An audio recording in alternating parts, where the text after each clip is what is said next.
जनता दल यूं नहीं बनेगा।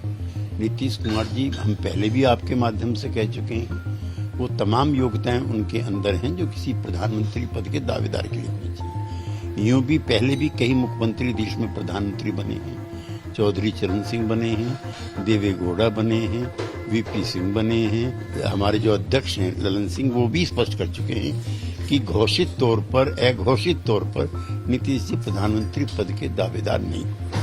लेकिन आपके जो पार्टी कार्यालय में जो पोस्टर लगा हुआ है उसमें स्पष्ट लिखा हुआ कि प्रदेश ने देखा अब देश देखेगा। इसका मतलब तो हम लोग यही लगाएंगे। वो अपने बिहार के अनुभवों को राष्ट्रीय स्तर पर प्रचारित प्रसारित करेंगे। वो तो हर राज्य के नेता करते हैं। केसीआर जी यहाँ पर आए हैं, ममता जी कई जगह जाती हैं। जनता दल यू की महत्वपूर्ण बैठक होने जा रही है, राष्ट्रीय कार्यकारिणी की, राष्ट्रीय परिषद की। क्या उसमें निर्णय होगा, किस दिशा में पार्टी आगे बढ़ेगी? क्योंकि एनडीए से गठबंधन तोड़ने के बाद पहली बार इतनी बड़ी बैठक हो रही है। हमारे साथ राष्ट्रीय महासचिव जेडीयू के केसी त्यागी जी हैं। त्यागी जी, क्या दिशा दशा तय करने जा रहे हैं आप लोग पार्टी? एनडीए से रिश्ता अलग हुआ तो क्या कारण थे, क्या परिस्थितियां बनी, उस पर भी हम लोग चर्चा करेंगे।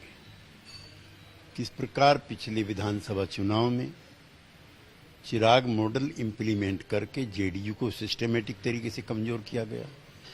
जनसंघ और बीजेपी में ऐसा कभी नहीं होता था कि वो अपने राष्ट्रीय स्तर के पदाधिकारियों को दूसरी पार्टी से चुनाव लड़वा दें, सहयोगी पार्टी के उम्मीदवार को हरवाने के लिए फिर उसे पार्टी में ले ले।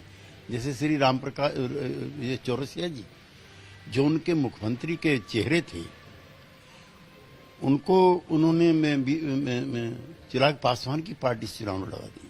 सुशील मोदी जी के साथ सब ठीक ठाक चलता था, कभी कोई विवाद नहीं होता था।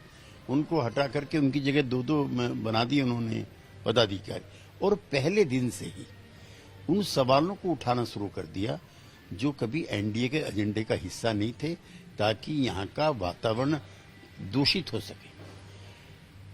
और झेलने की इंतहा हो गई जब नीतीश कुमार जी पर पार्टी के अध्यक्ष से लेकर के और महत्वपूर्ण लोग रोज कोई ना कोई नकारात्मक प्रतिक्रिया करने लगे।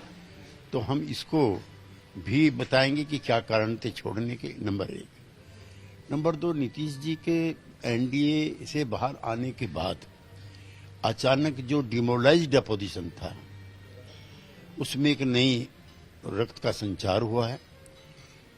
लगभग सभी बड़े राजनीतिक दलों के नेताओं ने उनको मुबारकबाद दी है, वार्ता की है।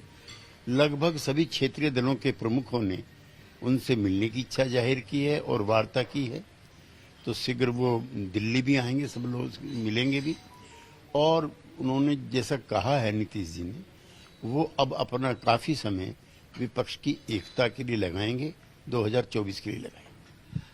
एक ये भी बात सामने आ रही है आपके पार्टी के द्वारा ही कि नीतीश कुमार प्रधानमंत्री पद के प्रबल उम्मीदवार के तौर पर प्रबल दावेदार हैं। तो उस बारे में भी पार्टी कुछ निर्णय नहीं। पार्टी की स्पष्ट राय है कि विपक्षी एकता की राह का कोई रोड़ा जनता दल यूं नहीं बनेगा। नीतीश कुमार जी, हम पहले भी आपके माध्यम से कह चुके हैं, वो तमाम योग्यताएं उनके अंदर हैं जो किसी प्रधानमंत्री पद के दावेदार के लिए होनी चाहिए। यूं भी पहले भी कई मुख्यमंत्री देश में प्रधानमंत्री बने हैं।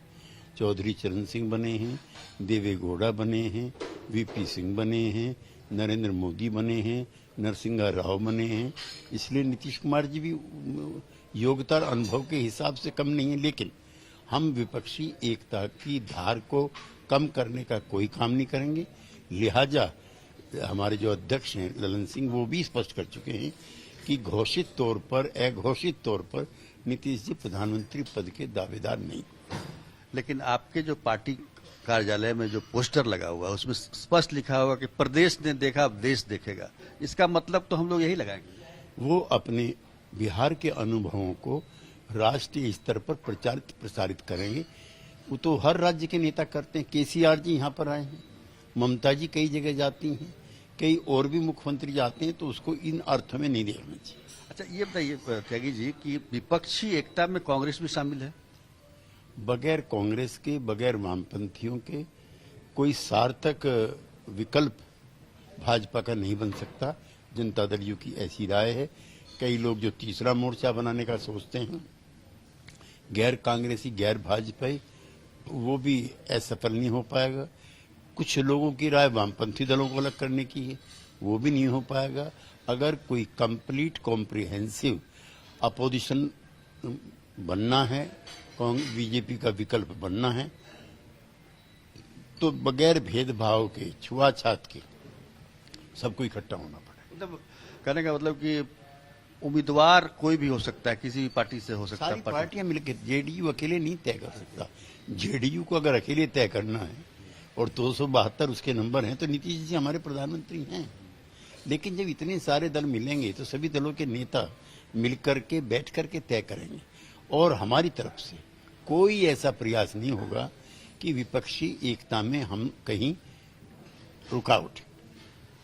महंगाई, बेरोजगारी, ये तमाम मुद्दे भी उठेंगे। 15 लाख का भी फिर से आप लोग याद दिला रहे हैं। पहले 15 में लाए थे, अब फिर आप 22 में कह रहे हैं कि 15 लाख कहाँ गया। बीच में तो आप भूल जाते हैं। वो आर्थिक सामाजिक सवाल अपनी जगह शामिल हैं, लेकिन पिछले 7-8 वर्षों में जो संघीय ढांचा है उस पर इतना प्रहार किया गया है कि उपराष्ट्रवाद या सब नेशनलिज्म एक बड़ा मुद्दा बनता जा रहा है केंद्र के खिलाफ। दूसरा, जांच एजेंसियों की स्वतंत्रता को भी समाप्त किया जा रहा है।